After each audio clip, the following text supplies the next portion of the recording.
Hello everyone and welcome back to the another video of CUET with Skylight Economics Practice Question Series। आज हम बात करेंगे another 10 important questions की जो आपके बोर्ड एग्जाम्स एंड आपके CUET के इकोनॉमिक्स एग्जाम में आपकी हेल्प करेंगे। तो चलिए स्टार्ट करते हैं with the very first question that is macro economic policies of India are pursued by government of India, reserve bank of India, securities and exchange board of India. ये तीनों ही जो एजेंट्स हैं, GOI, RBI and SEBI, ये तीनों ही किसी individual के लिए काम नहीं करते। ये पूरी इकोनॉमी की financial and other physical policy like monetary policies भी इवन के ये सब इन्हीं के द्वारा प्लान की जाती हैं। ठीक है, तो ये तीनों जो बोर्ड्स हैं, ये तीनों ये जो सेंटर्स हैं, ये हमारी पूरी इकोनॉमी के लिए पॉलिसीज बनाते हैं। तो इस हिसाब से ये तीनों ही हमारी इकोनॉमिक पॉलिसीज को परस्यू करते हैं। तो यानी कि the answer is 1 and 2 no, 2 and 3 no, 1 and 1, 2 and 3 this is the right answer. Next question. Question number 2. From the following identify the stock variable. तो हमने बात की है कि जो स्टॉक वेरिएबल है that is the variable which is measured at a point of time, but the flow variable is the variable which is measured over the period of time. तो at a point of time यानी कि क्या हम income को major कर सकते हैं? No, income पूरे मंथ की, पूरे ईयर की, पूरे क्वार्टर की होती है, पूरे वीक की होती है। समझ आया? Like per month, per day, पर week, per month, per year, है ना। सेविंग्स भी पूरे टाइम पीरियड की होती है, 1 महीने की सेविंग्स, 2 महीने की सेविंग्स, इनमें चेंजेस आते रहते हैं। Capital formation is investment, investment ये भी ओवर द टाइम पीरियड होती है।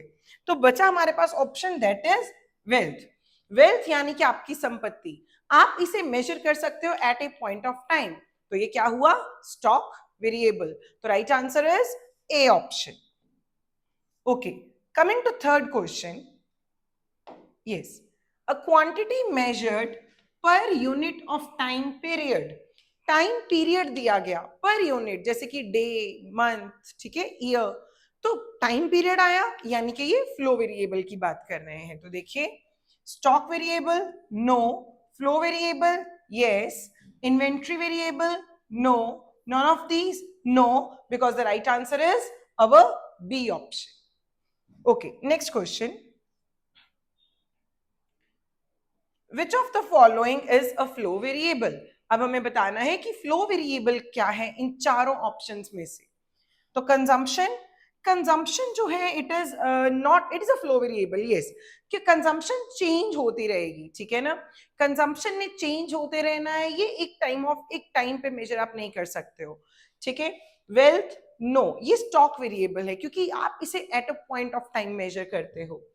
क्वांटिटी ऑफ मनी ये भी एक स्टॉक वेरिएबल है। ठीक है, तो राइट आंसर इज कंजम्पशन, क्योंकि कंजम्पशन चेंज होती है। ठीक है, कंजम्पशन आप मेजर करते हो ओवर द टाइम। तो ये क्या हुआ? Flow variable. ठीक है, the right answer is A option. Okay, the fifth question is consumption of fixed capital. Consumption of fixed capital का मतलब क्या हुआ? डेप्रिसिएशन। ठीक है, तो depreciation refers to fall in the value of fixed assets, fixed assets की value में गिरावट यानी कि रिडक्शन। ठीक है, किसके कारण? Of fixed assets due to normal wear and tear yes, ठीक है, abnormal wear and tear no, okay, due to foreseen obsolescence yes, due to normal wear and tear and foreseen obsolescence yes। अब देखिए, हम एक को अगर सिर्फ इसे लगाएंगे और बाकियों को देखेंगे ही नहीं, तो पहले आपको अच्छे से ऑप्शंस देख लेने चाहिए, क्योंकि इस ऑप्शन में आपको A and C both given है। तो कभी भी ऐसा नहीं करना कि आपने पहला क्वेश्चन ऑप्शन देखा और पहला ऑप्शन देखते ही आपको पता लग गया कि ये इसका राइट आंसर है। तो हमेशा आपको अपने चारों ऑप्शंस को देख लेना चाहिए। क्लियर? क्योंकि कई बार क्या होता है कि ऑप्शंस में all of these, none of these, both A and B, both A and C, है ना, या बोथ ए या all the A B and C लिखा होता है। तब तो हमें पता चल जाता है कि हमें सारे ऑप्शंस देखने हैं। कई बार जैसे अब देखो यहाँ पे इन्होंने ए एंड सी नहीं लिखा बल्कि उसको पूरा एक्सपैंड करके लिख दिया, तो आपको अपने सारे ऑप्शंस देखने चाहिए, ठीक है। तो due to normal wear and tear बिल्कुल सही था, और हमने देखा यहाँ पे ड्यू टू फोरसीन ऑब्सोलेसेंस भी है, तो the right answer is D option. Clear, तो ये नहीं होंगी। Okay, next answer, next question. Yes. The difference between indirect tax and subsidy is known as. The difference between indirect tax and subsidies is known as net indirect taxes, जो कि main element of differentiation है between the market price and factor cost. Clear, तो देखते हैं net factor income from abroad, no, क्योंकि ये किसका subtraction है, किसका डिफरेंस है, it is a difference between income from abroad, factor income from abroad and factor income to abroad. Clear, capital consumption allowance is not at all the answer, तो depreciation बिल्कुल भी नहीं, ठीक है। Yes, net indirect taxes, this is the right answer. Okay, the next question is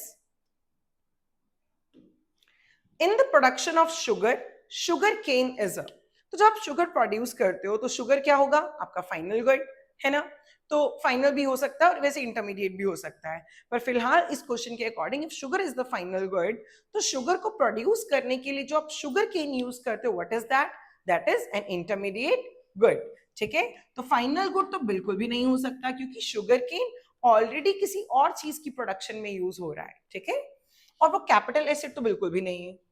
आगे, capital good, no, क्योंकि capital good कहने के लिए गुड के पास कुछ फीचर्स होनी चाहिए, जैसे उसकी लाइफ हो कुछ लॉन्ग ईयर्स तक की, वो डेप्रिशिएट होता हो, है ना, और थोड़ा हाई वैल्यू रखता हो, ये कुछ फीचर्स हैं अगर आपको किसी गुड को कैपिटल गुड बोलना है। और सबसे मेन फीचर, वो और चीज को प्रोड्यूस करने में आपकी हेल्प करे। यहाँ पे वो कर तो रहा है sugar cane, but sugar cane यहाँ पे हाई वैल्यू नहीं रखता, ठीक है, लॉन्ग लाइफ नहीं होती, डेप्रिशिएट नहीं होता, तो कैपिटल गुड नहीं हो सकता, right?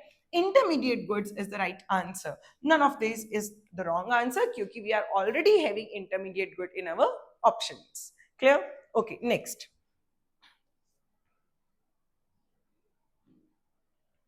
तो देखिए,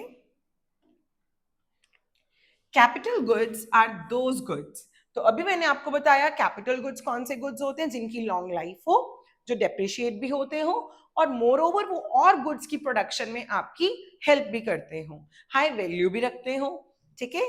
तो यहाँ पे are used in the production process for several years, right, पर हमारे पास बोथ का ऑप्शन है, तो हम सभी ऑप्शंस को देखेंगे। Are used in the production process for few years, no, ठीक है, क्योंकि ऑलरेडी हमारे पास सेवरल ईयर्स का ऑप्शन है। इन्वॉल्व डेप्रिसिएशन लॉसेस, बिल्कुल, जो फिक्स्ड एसेट होगी, क्योंकि कैपिटल गुड आपकी फिक्स्ड एसेट्स होंगी, तो फिक्स्ड एसेट्स है और लॉन्ग लाइफ तक यूज होंगी, सेवरल इयर्स तक, तो वो डेप्रिशिएट भी होंगी। क्लियर, तो our right answer is both A and B, तो ये अपना राइट आंसर है। Clear, okay. तो ऐसे ही अगर आप हमारे और क्वेश्चंस की प्रैक्टिस करना चाहते हो, तो आप हमारी वेबसाइट पे जा सकते हो, हमारी वेबसाइट का लिंक मैं अपने डिस्क्रिप्शन बॉक्स में अटैच करूंगी, वहां पे आपको और बहुत सारे प्रैक्टिस क्वेश्चंस मिल सकते हैं, तो आप एक बार डिस्क्रिप्शन बॉक्स जरूर देखिए। क्लियर, चलो चलते हैं आगे 9th क्वेश्चन पे। Which of the following statements is true, तो चलो देखते हैं कौन सी स्टेटमेंट्स ट्रू हैं। Yes.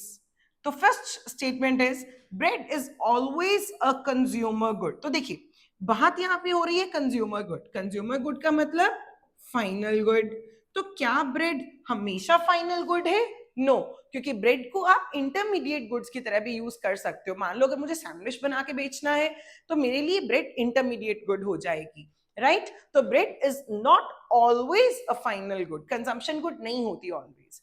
Okay, B option, all producer goods are not capital goods, right, ये स्टेटमेंट ठीक है, क्यों, क्योंकि producer goods are the goods which are used by producers for production purposes। अब प्रोड्यूसर या तो रॉ मटेरियल भी यूज करता है या कैपिटल गुड्स भी यूज करता है, ठीक है, तो all producer goods are not capital goods. अगर सिर्फ आर लिखा होता तो ये ऑप्शन भी गलत था, क्योंकि फिर इसमें रॉ मटेरियल भी होता है ना, तो प्रोड्यूसर गुड्स में रॉ मटेरियल भी है और कैपिटल गुड्स भी हैं, तो सारे के सारे प्रोड्यूसर गुड्स कैपिटल गुड्स नहीं होते, पर yes, all capital goods are producer goods क्योंकि they are covered under the producer goods. Okay, चलो एक बार ये ऑप्शंस भी देखते हैं क्यों ये गलत हैं. Transfer income is received for providing a good और service in return. No, that is factor income which is received. Transfer income तो यूनिलेटरल ट्रांजेक्शन है जो वन साइड से ही पे की जाती है और वन साइड रिसीव की जाती है, राइट. ओके, तो ये ऑप्शन तो गलत था ही. Interest paid by a household on car loan from a bank is a factor payment. तो interest paid by a household on car loan from a bank is a factor payment. No, bank ने कोई factor services नहीं दी हैं, ठीक है, तो ये बिल्कुल भी हमारे लिए फैक्टर पेमेंट नहीं होगा. So our right answer is B option. So next question, which is the last question of today's series, is chal, which of the following is an intermediate good? So intermediate goods कौन से होते हैं? Intermediate goods are the goods which have not yet crossed the boundary line of production. The value addition is still due on them. ठीक है, they are used by producers for producing other goods and services. Right, तो देखते हैं intermediate goods. Machine, machine is a capital good बच्चा, ये capital good होता है, ठीक है, ये फिक्स्ड एसेट है, लॉन्ग लाइफ होती है, डेप्रिशिएट भी होती है, लॉन्ग वैल्यू रखता है, सॉरी हाई वैल्यू रखता है ना. कार, कार भी नहीं हो सकती, ठीक है. मोबाइल, मोबाइल भी नहीं है, ये कंज्यूमर गुड है. कार डिपेंड करता है आपका कंज्यूमर गुड है या कैपिटल गुड है, पर ये कभी भी इंटरमीडिएट नहीं होगा. क्लियर. तो sugar cane in a sugar mill, sorry it is in a sugar mill, ठीक है. तो शुगर केन जो शुगर मिल्स में यूज होता है फॉर प्रोड्यूसिंग शुगर, तो sugar cane is an intermediate good, right. तो ये थे आपके 10 सबसे इंपॉर्टेंट क्वेश्चंस जो आपको आपके प्रैक्टिस में हेल्प करेंगे for your board exams and in your CUET economics exam. अगर ऐसे ही क्वेश्चंस की आप और प्रैक्टिस करना चाहते हो तो kindly visit my description box under this video, क्योंकि वहां पे मैंने अटैच किया है एक लिंक जो आपको लेके जाएगा उन अदर क्वेश्चंस की और, यानी हमारी वेबसाइट पे. तो वहां पे आप और बहुत सारे क्वेश्चंस की प्रैक्टिस कर सकते हो. Thank you. एंड अगर आपको ये वीडियो अच्छी लगे तो kindly share with your friends and subscribe this channel.